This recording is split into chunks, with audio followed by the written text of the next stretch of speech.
राष्ट्रपति जी गई इसलिए, गरीब परिवार की महिला गई इसलिए, आदिवासी समाज पिछड़े समाज से गई इसलिए। अगर दम होता कांग्रेस पार्टी में तो क्या तुम भी यही हो, हम भी यही हैं। गौरीगंज में हनुमानगढ़ी के हनुमान मंदिर की ध्वजा हाथ लगाकर दिखा दो, पता चल जाएगा कितने राम भक्त क्या क्या कर सकते हैं।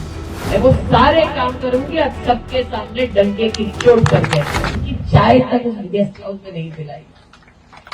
आज कई नेताओं ने यहाँ पर माल्यार्पण किया। सच बताइए, कभी अमेठी के सांसद की आंखों में आंख डालकर माला उसके हाथ पर अपने दरवाजे पर आज तक दे पाए थे? नहीं हो पाए। इसीलिए आप में से कई लोग हैं, यहाँ रामू बैठे चुपचाप, ये तो कार्यकर्ता थे उनके। आज कम से कम भारतीय जनता पार्टी का कार्यकर्ता हो या किसी भी राजनीतिक दल का कार्यकर्ता, महाराज जी भले ही सपा से हो, राकेश भले ही सपा से हो भैया, लेकिन कम से कम दीदी कहाँ है, सांसद कहाँ है, मेरे घर आकर मुझसे मिल सकते हैं, सम्मान के साथ बैठ सकते हैं, 2 रोटी मेरे साथ खा सकते हैं। रामू से पूछिए, 25 साल अपनी जिंदगी की उनकी पार्टी में निकाल दिए और जब दिल्ली गए तो घर से उनके निकाले गए।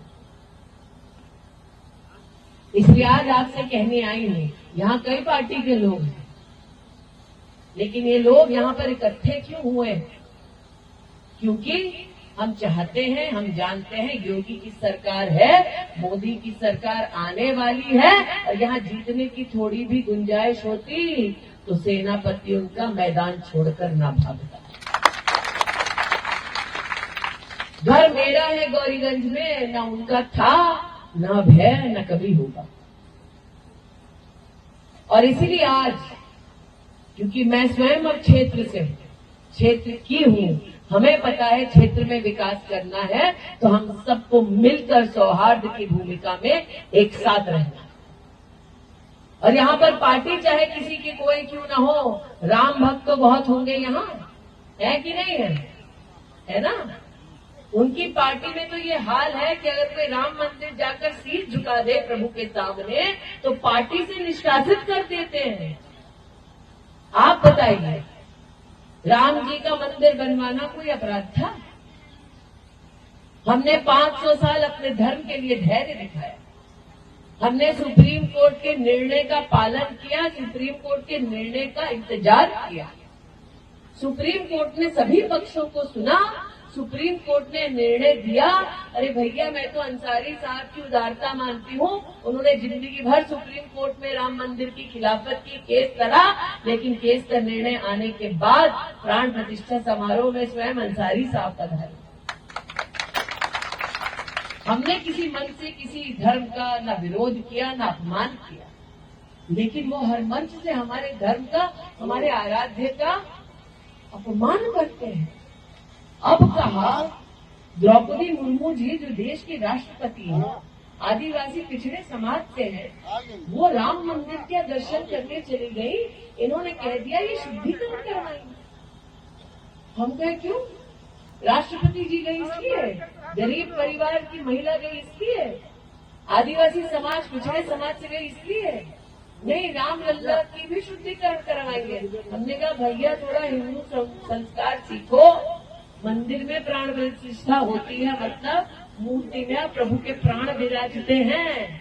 भगवान का शुद्धिकरण इंसान करता नहीं, भगवान इंसान की शुद्धि करते हैं, ये संस्कार है। लेकिन अहंकार इतना, इसलिए हम भी कहे भैया कि देखो हम वैसे किसी को छेड़ते नहीं, ये छेड़ोगे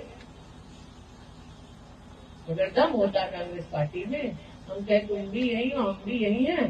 गौरीगंज में हनुमानगढ़ी के हनुमान मंदिर की ध्वजा हाथ लगाकर दिखा दो, पता चल जाएगा कितने राम भक्त क्या क्या कर सकते हैं। आज आपके सम्मुख विषय मात्र ये लेकर आए हैं, पक्ष चाहे कोई भी हो, पार्टी चाहे कोई भी हो, काम हमें क्षेत्र का करना है। इस क्षेत्र की जनता ने 15 साल लापता सांसद के चलते गवाए, 5 साल मुझे मिले। आने वाले 5 सालों में हर ग्राम पंचायत में खड़ंजा हो, नाली हो, इंटरलॉकिंग हो या फिर और कोई विकास का कार्य हो, मैं जवान देती हूँ और देती हूँ तो उसको रखती हूँ। जितने लोगों ने आशीर्वाद दिया, जितने लोगों ने समर्थन किया, आप सब इस बात के साक्षी हैं। भैया, मुझे न्याय संगत जितने भी विकास के पक्ष आप लाकर देंगे, मैं वो सारे काम करूंगी और सबके सामने डंके की चोट पर बैठूंगी।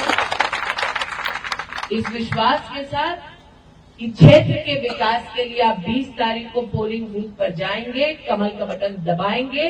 आज यहाँ भारी संख्या में आकर अपना आशीर्वाद देने के लिए मैं सभी बड़ों के चरणों में प्रणाम करती हूँ, छोटों को स्नेह देती हूँ, स्नेही बहनों को आभार देती हूँ। उत्तर प्रदेश की हर खबर से अपडेट रहने के लिए श्रेष्ठ यूपी को करें सब्सक्राइब, बेल आइकन दबाएं और देखते रहें श्रेष्ठ यूपी।